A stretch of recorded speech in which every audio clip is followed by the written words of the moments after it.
rwabuze gica imirwano hagati ya M23 ndetse na Fardc irakomeje, dore ko mu gace ka Kiluku n'ubundi imirwano idasanzwe abenshi bakomeje guhunga ndetse n'abaturage bakomeje gutabaza leta, imiryango mpuzamahanga ndetse banasaba ko Fardc yakwemera imishyikirano ndetse leta ya Kinshasa yareka kwinangira umutima ngo kuko M23 yateye intambwe ya mbere ndetse igaragaza ko ifite icyizere ndetse inashaka ko amahoro aboneka mu burasirazuba bwa Repubulika Iharanira Demokarasi ya Kongo. Nubwo byabaye agaterera nzamba kanyina wa nzamba, nyuma y'amasaha make Fardc, FDLR, Mayimayi Nyatura, APCLS, abamayimayi, abazungu ndetse n'abandi bacanshuro batandukanye bakabye igitero simusiga ku birindiro bya M23, bituma M23 n'ubundi rushaho kwigarurira ibindi bice bitandukanye, ndetse kandi bavuga ko igihe cyose bagabweho igitero n'ingabo za Fardc bagomba kuzitabara kuko ari igisirikare cy'umwuga kandi bazi icyabahagurukije.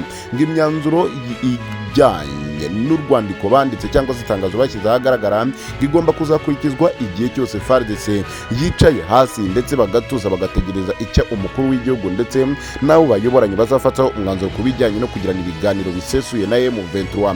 Matanda naho imirwano irakomeje, dore ko bikomeje kuvugwa ko M23 n'ubundi ikomeje gushushubikanya ingabo za Fardc ndetse n'abandi bacanshuro abambari ba Fardc bose n'ubundi bakomeje guhunga. Ariko se nanone umuhanda werekeza muri Kivu y'Amajyepfo nawo uri mu biganza bya M23. Umujyi wa Sake nawo wamaze kuzengurukwa n'izi nyeshyamba za M23 ndetse bivugwa ko isaha n'isaha nawo ushobora kugwa mu biganza by'uyu mutwe wa M23, dore ko abaturage batuye aho M23 iherereye bavuga ko amahoro yagarutse kandi nta na kimwe bakikanga, bari mu biganza byiza ngo kandi noneho bashobora kuba bagira icyo bakora mu buzima bwabo ngo kuko bwa bwoba bagiraga umunsi ku munsi, urusaku rw'amasasu, kwamburwa bya hato na hato, guhohoterwa n'ibindi bikorwa bya kinyamaswa bikorwa n'ingabo za Fardc, ibyo byose ngo byahagaze ngo ahubwo ubuzima bwagarutse.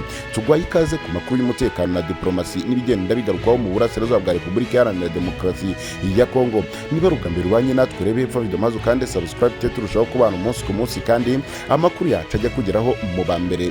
Tugwaye ikaze. Kuva mu gitondo rero cyo kuri uyu wa 9 Werurwe inyeshyamba za M23 zihanganye n'ingabo za leta ya Repubulika ya Demokarasi ya Kongo zifatanyije na FDLR ziri kurwanira mu gace ka Mupfuni, lokalite ya Kiluku, groupement ya Kibabi. Ese koko birarangira bite? Dore ko no kuri uyu wa 10 muri iki gitondo bivugwa ko urusaku rw'amasasu rukiri rwinshi.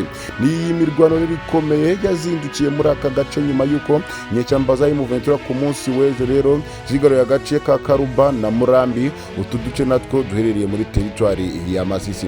Isoko y'amakuru ya Rwanda Tribune iherereye mu gace ka Kiluku yavuze ko ingabo za leta ya Repubulika ya Demokarasi ya Kongo ifatanyije na FDLR kuva mu gitondo cyo kuwa 9 Werurwe kugeza kuri uyu wa 10 Werurwe iri kurwana n'inyeshyamba za M23 mu gace ka Mufuni muri lokalite ya Kiluku, n'imirwano ikomeye cyane kuko urufaya rw'amasasu ni rwinshi ku buryo bwose bushoboka.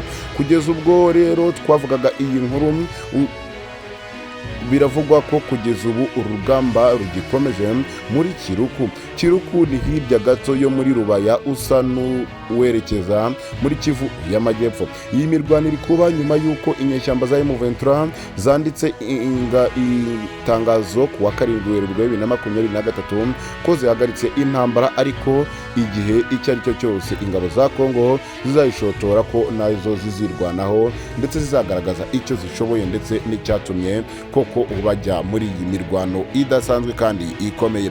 Uburasirazuba bwa Repubulika ya Demokarasi ya Kongo rero bukomeje kubindiri y'imitwe y'inyeshyamba, ariko nanone imirwano igakomeza kuzamura urwego. Ese koko M23 izava kwizima cyangwa se Repubulika ya Demokarasi ya Kongo izemera ibiganiro? Ibi ikomeje kwibazwaho n'abatari bake ndetse benshi bakavuga ko M23 yateye intambwe, ariko Fardc binangiye umutima, ubushotoranyi ndetse no gushaka gukomeza kwibera mu mirwano nibyo bikomeje kuranga impande zombi. Twibutse ko ibi biri kuvugwa mu gihe